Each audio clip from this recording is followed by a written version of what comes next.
उनका कहना था कि 2 माह के दौरान महंगाई की शरह में कमी आई है।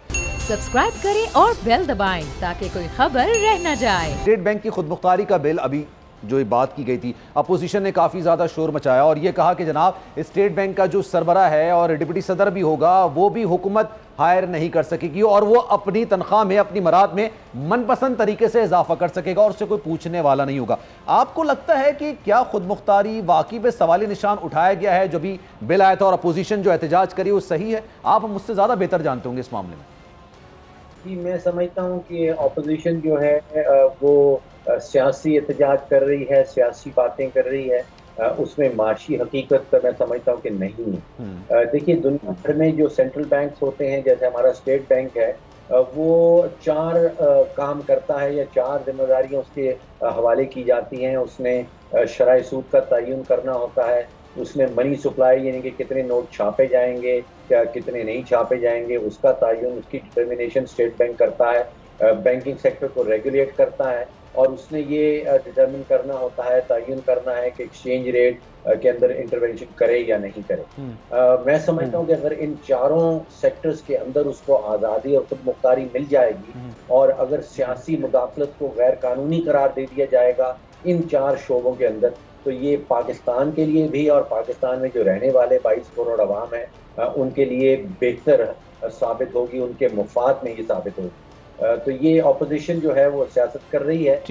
ये बिल आज़ादी और खुद मुख्तारी का जो है ये कोई स्टेट बैंक को कोई स्टेट विद इन स्टेट नहीं बनाने लगा।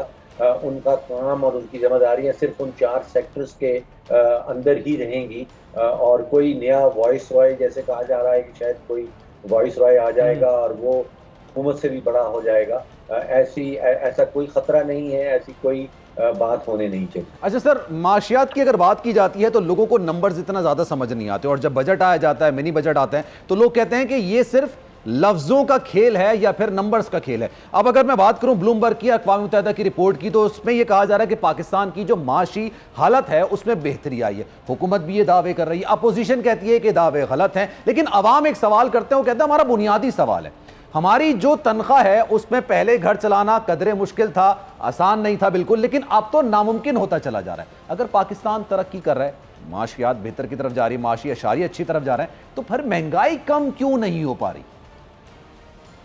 देखिए, पहली बात तो ये है कि आम आदमी को ये समझाने के लिए कि आपकी मईशत अच्छी जा रही है, ये बुरी जा रही है, उसके लिए आपको ब्लूमबर्ग नहीं चाहिए, उसके लिए आपको कोई इक़्तिदार भी नहीं चाहिए, उसके लिए आपको कोई वज़ीर आज़म भी नहीं चाहिए। हर पाकिस्तानी जो अपने घर से निकलता है, बाज़ार से आटा ख़रीदता है, बाज़ार से चीनी ख़रीदता है, अपने मोटरसाइकिल पे बैठता है, पेट्रोल पंप में पेट्रोल भरवाने जाता है, फिर महीने के बाद बिजली का बिल देता है, उसको पता है कि उसकी मईशत जो है वो सही सिमत में जा रही है या गलत सिमत में जा रही है। तो अब हुकूमती अपने अदाद शुमार जो उनका पाकिस्तान ब्यूरो ऑफ स्टैटिस्टिक्स हमें बताता है, पिछले हफ्ते उसने बताया कि पिछले 1 साल में बिजली की कीमत जो है वो 60% बढ़ी। इसी तरह जो कुकिंग ऑयल है, खाने बनाने का तेल, उसकी कीमत 60% बढ़ी है। मसूर की दाल की कीमत 27% बढ़ी है। ये हुकूमत खुद से बता रही है। गोश्त की कीमत 20% बढ़ी है। और पिछले 1 साल में आपके जानने वालों में या आपके इर्द गिर्द वाले लोगों में आप पूछ के देख लीजिए, किसी की शायद ही ऐसा कोई हो जिसकी तनख्वाह बढ़ी हो। तो अगर मजमूआ जो है वो इतनी तेज़ी से बढ़ रहा है और तनख्वाहें उसका साथ नहीं दे रही, तो जाहिर बात है कि हर पाकिस्तानी जानता है कि उसकी मईशत जो है वो किस सिमत में जा रही है। सब्सक्राइब करें और बेल दबाएं ताकि कोई खबर रह न जाए।